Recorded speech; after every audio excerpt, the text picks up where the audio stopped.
You treat women with respect. I can't say that either. All right, good, all right.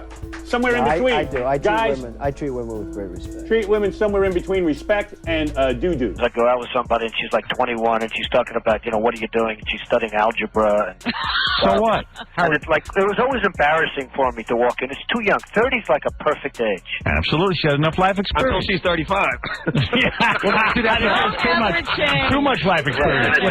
What is it at 35, Howard? It's called checkout time. During a Howard Stern interview in 2002, Donald Trump made a series of controversial comments about women, including his daughter Ivanka clips that have since resurfaced and reignited debate.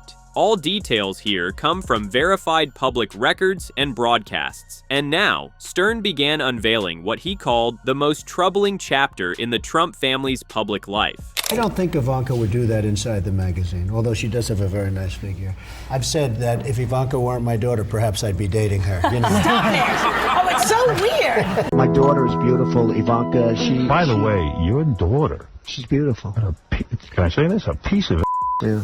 In multiple interviews, including appearances with Howard Stern, Trump openly commented on Ivanka's looks, even joking about dating her. Were these just offhand remarks, or do they reveal something deeper about his public image? If seeing these old tapes resurface makes you curious about what might come next, hit subscribe and stay tuned.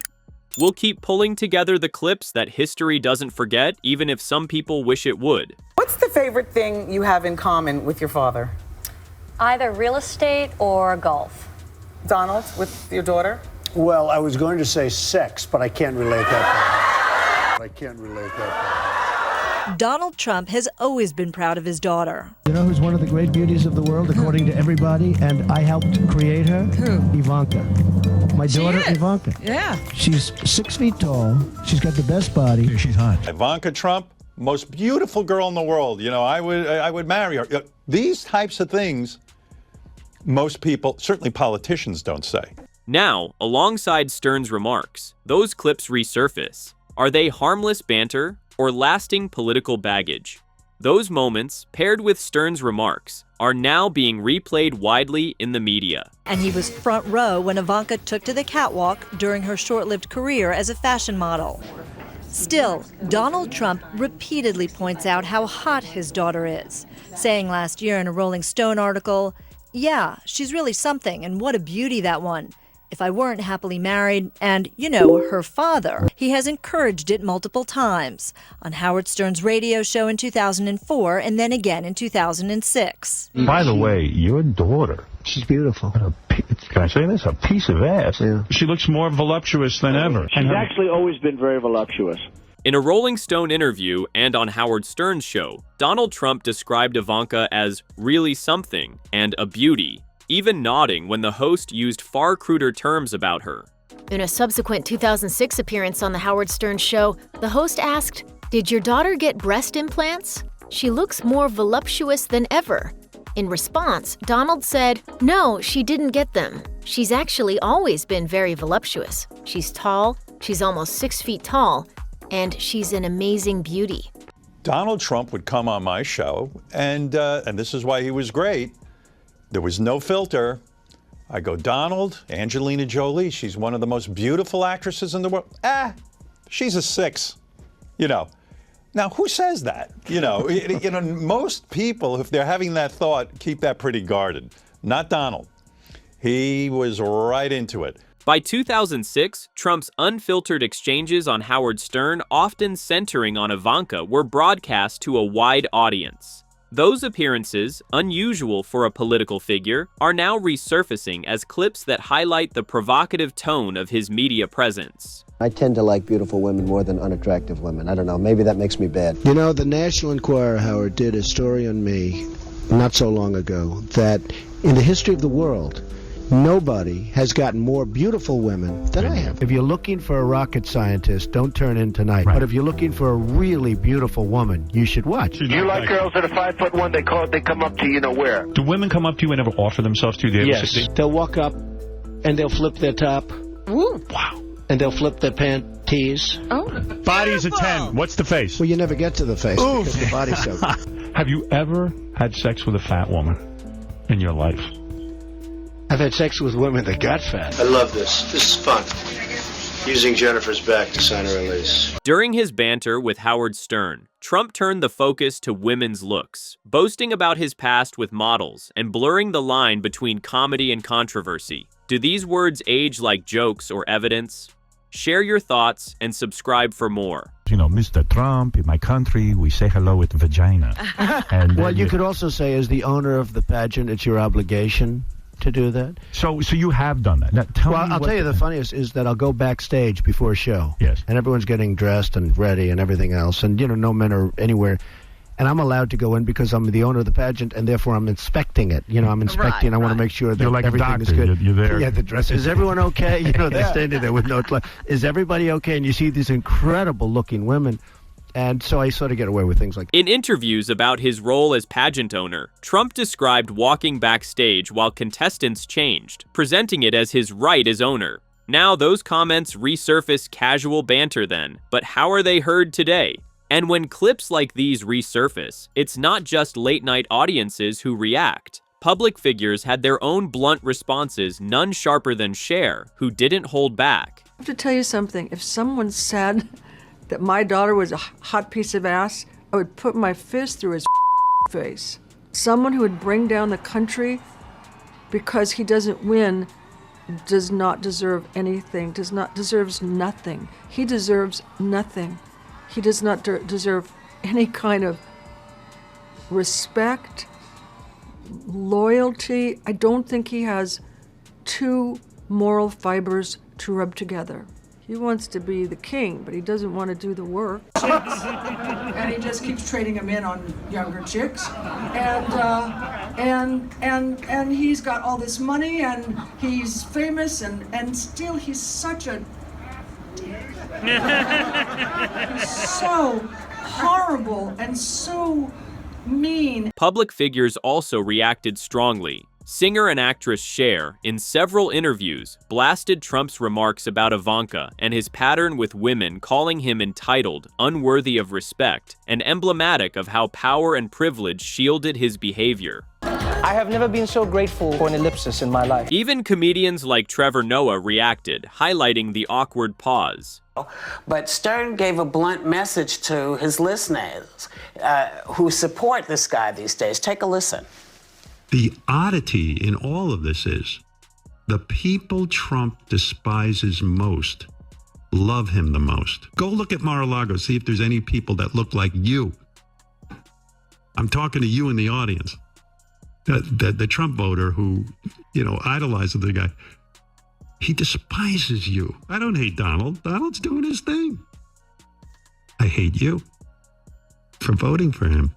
Howard Stern later pulled back, telling listeners that Trump despises the very supporters who idolize him. Remarks replayed as evidence, not jokes. And when old tapes resurface like this, there's always another one coming, so stay tuned. What did he say to you, father to daughter, about that?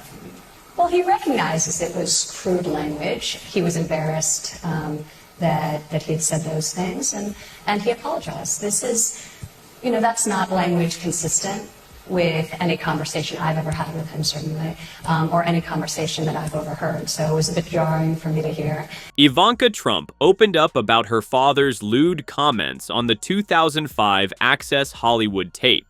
Yet her cautious tone raised questions. Was this defense or discomfort made visible? So after all that, it's clear we're not just talking about one awkward moment. These clips stack up, and even Ivanka's shaky defenses can't hide the cracks in the family image. Ivanka continues to defend her father and has said he is not sexist. Earlier, her Twitter account showed a little heart liking an article about her father's decade-old comments to Howard Stern. The Trump campaign directed us to Ivanka's brand manager, and a source there tells us it wasn't Ivanka who personally liked the item. It was, quote, a simple mistake by a staff member. Even as old clips resurfaced, Ivanka continued defending her father, publicly denying he was sexist. At times, explanations extended to her own social media, where aides dismissed controversial likes as staff errors. Donald welcomed his daughter into his business fold as a protege of sorts, where she worked for a decade at his side at the Trump Organization. She joined the organization in 2005, joking to Harper's Bazaar 2 years later that she and her father had been spending way too much time together. Ivanka's long presence at the Trump Organization blurred the line between family and business. That overlap made her public defenses of her father harder to separate from the brand she was helping sustain. Like Howard, I was on Howard Stern's show as much as anybody, and he was great at that time. And then he went woke. Yeah. And since he's gone woke, his ratings have gone down the tubes, and he sort of went anti-Trump for a couple of reasons. But I was on his show a lot. Yeah. In fact, he has a best of. Did you ever see the best of Howard Stern? I don't want to promote it necessarily, but and I was there for just about all of them. The best of. We had good shows. He was good, but he's changed, and he doesn't do the ratings anymore. Trump revisited his history with Howard Stern, boasting about past appearances while blaming the host's decline on going woke. Was this nostalgia or an attempt to rewrite a fractured relationship in the spotlight? The opposite of woke to me is asleep, and I think I'm awake. This must have gotten Trump all charged up, because at 3 o'clock in the morning on a Saturday, technically Sunday morning, he starts tweeting out, Howard Stern is a broken loser, jerk off, not loyal, the usual, tirade. And I thought to myself, I'll tell you my thought on it was, what? Imagine you got to be the 45th president of the United States, and you're sitting and writing about Howard Stern. What does it say when a former president spends late nights trading insults with a radio host? Share your thoughts below and see how many others agree with you. But don't tell her off, or she might reveal her true feeling. At least Melania stands fully behind Donald Trump's message. Well, I don't always agree what he tweets. Okay, well, most of the time. But she's definitely useful to have around when you forget things, like raising your hand for the national anthem. Maybe, you know what, maybe this is why Donald and Melania sleep in separate bedrooms. She was laughing too hard at my monologue at night. As Trump's past remarks resurface, attention shifts to Melania. Her guarded support and public silence mixed with late-night jokes about distance only deepen speculation over cracks in the couple's image. Melania Trump has spent just a few weeks here at the White House since her husband was inaugurated in January.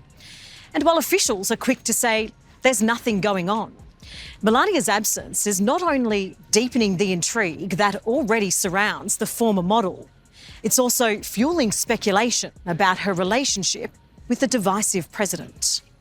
I will be in the White House, and when I need to be in New York, I will be in New York. When I need to be in Palm Beach, I will be in Palm Beach. But my first priority is, to be a mom, to be a first lady, to be a wife. Reports on Melania's limited time at the White House added to public intrigue, with her absences repeatedly fueling questions about priorities, her role as First Lady, and the state of her relationship with Trump. In conclusion, Trump's resurfaced remarks about Ivanka have become more than tabloid moments. They highlight tensions within his family, fuel public skepticism, and serve as reminders that in politics, words can weigh as heavily as actions. This video uses publicly available clips and news for commentary and analysis under fair use. Views shared are for discussion, not definitive fact. If words matter as much as actions, share your thoughts below and subscribe for the next deep dive. See you in the next one.